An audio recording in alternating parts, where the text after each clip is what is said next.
नमस्कार दोस्तों, फिर से स्वागत है आपका हमारे YouTube चैनल सिविल एजुकेशन में। और यहाँ हम लोग दोस्तों आज देखने वाले हैं कि अभी प्रैक्टिकल वीडियो भी हमारे कुछ बने हुए थे और थ्योरी क्लासेस भी चल रही थी, जो कि अभी एग्ज़ाम के पर्पज़ के लिए एग्ज़ाम पॉइंट्स जो थे उसके बारे में आज मैं बताने वाला हूँ। और ये एग्ज़ाम पॉइंट्स दोस्तों PHE का है, यानी पब्लिक हेल्थ इंजीनियरिंग जिसे आप कहते हैं। ये उसका एग्ज़ाम पॉइंट है। जैसे एग्ज़ाम के समय क्या ध्यान देने चाहिए, छोटी छोटी बातें हैं दोस्तों जो कि इम्पोर्टेंट्स हैं।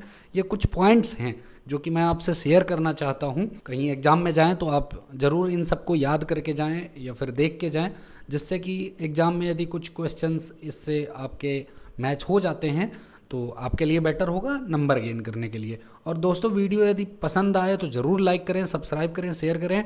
देर न करते हुए वीडियो चालू करते हैं। अग्निशमन के लिए पानी की आपूर्ति दर ज्ञात करने के लिए कुचलिंग सूत्र का सर्वाधिक प्रयोग किया जाता है। अब अग्निशमन के लिए क्या होता है दोस्तों, ये मैं बता दूं आपको कि जैसे जब हम पानी का या फिर कहीं भी वाटर डिस्ट्रीब्यूशन का वर्क किया जाता है या फिर प्लान किया जाता है, तो उनमें फायर को भी शामिल किया जाता है कि कहीं बाई चांस यदि फायर यानी आग लग जाती है या फिर कहीं कुछ उसको बुझाना पड़ता है तो उसके लिए जो एक्स्ट्रा नीडेड वाटर होगा वो कितनी होगी, ये कुचलिंग सूत्र से निकाला जाता है। यहाँ पे देखिए कुचलिंग सूत्र का फॉर्मूला भी दे रखा है, Q is equal to 3182 under root P formula होता है। एक छोटी सी और चीज़ बताना चाहता हूँ दोस्तों कि अग्निमांग के लिए आवश्यक पानी की मात्रा निम्न सूत्र प्रयोग करके किया जाता है। अब देखिए कुचलिंग सूत्र तो आपने देख लिया कि सबसे ज़्यादा यूज किया जाता है। फ्री मैन फार्मूला भी होता है इसमें दोस्तों। इसका देखिए वैल्यू क्या होती है, Q is equal to 1136 bracket P upon 5 plus 10। Second होता है fire underwriters formula 4637 under root P bracket 1 minus 0.01 under root P. अब यहाँ देखेंगे दोस्तों कि Q क्या है, तो Q तो आपको पता है कि जल की मात्रा आप निकाल रहे हैं, ये किस में होती है, लीटर पर मिनट में होता है दोस्तों, ये हमेशा ध्यान रखिएगा। और जो यहाँ P की वैल्यू है वो P की वैल्यू जनसंख्या डिनोट करती है, जो कि हजार में हम जनसंख्या को लेते हैं या काउंट करते हैं। तो यहाँ भी सेम होगा दोस्तों, P हम जनसंख्या को लेंगे हजार में और Q जो है वो हम वाटर डिमांड हो जाएगा लीटर पर मिनट में। अब नेक्स्ट पॉइंट है सामान्यतः जल आपूर्ति निर्माण की आयु 20 से 30 वर्ष लिया जाता है। जैसे दोस्तों ओवरहेड जो टैंक बनते हैं या फिर कुछ वाटर सप्लाई पाइपलाइंस बनती हैं, उनको 20 से 30 वर्ष के लिए कंसीडर किया जाता है। कि जैसे आपने RCC या फिर इन सब में भी देखा होगा कि एक लिमिट रहती है, उतने एज के लिए ही हम डिज़ाइन करते हैं और कंस्ट्रक्शन किया जाता है। फिर नेक्स्ट पॉइंट है किसी नए नगर की जल आपूर्ति की योजना बनाते समय मास्टर प्लान विधि अपनाई जाती है। मास्टर प्लान विधि में दोस्तों सारी चीज़ें देखी जाती हैं, कितनी जनसंख्या बढ़ने वाली है, कितना एरिया बढ़ने वाला है, फुल उस समय जो डिमांड होगी वो कितनी रहेगी, ये सारी चीज़ें ध्यान दी जाती हैं। नेक्स्ट पॉइंट है अपवाह जल ज्ञात करने के लिए रीव का सूत्र Q is equal to CA power 2/3 use किया जाता है। अब देखिए कोटर जलकूप से केवल एक ही जलधारी परत से पानी प्राप्त किया जाता है। ये छोटी छोटी चीज़ें हैं दोस्तों, हो सकता है कि आप जब एग्ज़ाम देने जाएं तो ये बिल्कुल छोटे छोटे फॉर्मूले हैं, ये कहीं पूछ दिए जाएंगे क्या है और किस लिए यूज किए जाते हैं, तो ये आपको ध्यान रखना पड़ेगा, इसलिए ये सारे पॉइंट दिए हुए हैं। एक है दोस्तों झिर्रीदार पाइप के बाहरी तरफ बजरी भरने को सराउंडिंग कहा जाता है।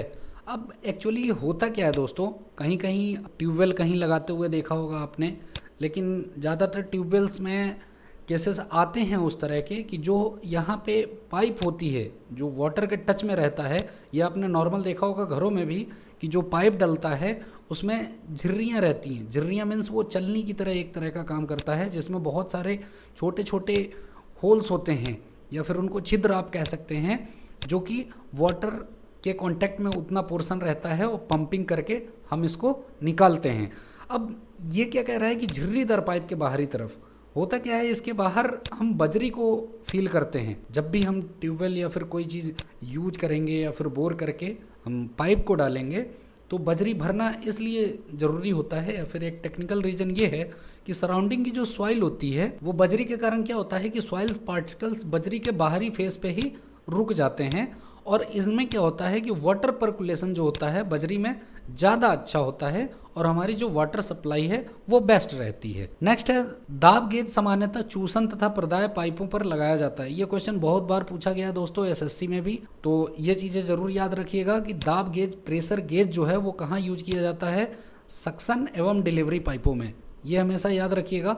कभी कभी मिस्टेक हो जाती है और दाब गेज प्रेशर का ही है एक्चुअली, बट ज़्यादातर वहाँ पे ऑप्शंस में कुछ प्रेशर वाले दिए रहते हैं और इसकी वजह से आंसर वो लग जाता है और गलत हो जाता है। पाइप द्वारा निसरण ज्ञात करने के लिए पाई डी स्क्वायर V/4 का प्रयोग किया जाता है। यहाँ पे जैसे डी पाइप का डाया हो गया दोस्तों, V वेलोसिटी हो गई, ये निसरण मीन्स क्यू इजकल टू, आपने भी हाइड्रोलिक में फॉर्मूला पढ़ा होगा, कितना होता है, AV होता है, मीन्स एरिया इनटू वेलोसिटी। तो यहाँ सेम वही है दोस्तों, क्योंकि डी डाया यूज किया गया है इसलिए यहाँ पे 4 हो गया है। नेक्स्ट पॉइंट है दोस्तों, स्वच्छ पेयजल का तापमान 10 डिग्री से 15 डिग्री सेल्सियस के मध्य होता है।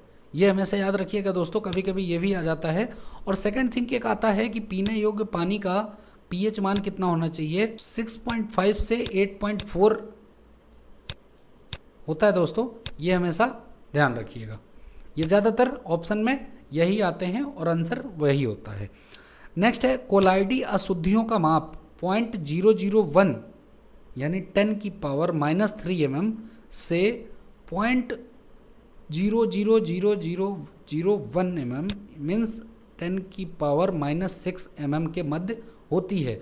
कोलाइड्स देखिए सबसे फाइन पार्टिकल्स होते हैं दोस्तों, ये याद रखिएगा। इसके ऊपर क्ले होता है, क्ले के ऊपर सिल्ट होता है, सिल्ट के ऊपर फिर सैंड होता है, सैंड के ऊपर फिर बजरी होती है। ये हमेशा आप ध्यान रखिएगा। और क्ले का भी आपको साइज पार्टिकल पता है कितना होता है, 0.002 से लेके 0.002 तक mm तक होता है। तो ये हमेशा याद रखिएगा दोस्तों। और इस वीडियो में इतना ही, इसमें ये पॉइंट है। नेक्स्ट जरूर मैं जल्द ही लेके आऊँगा वीडियो। इस वीडियो में बने रहने के लिए आपका बहुत बहुत धन्यवाद। अब मुझे विदा दीजिए, नेक्स्ट वीडियो में मिलते हैं।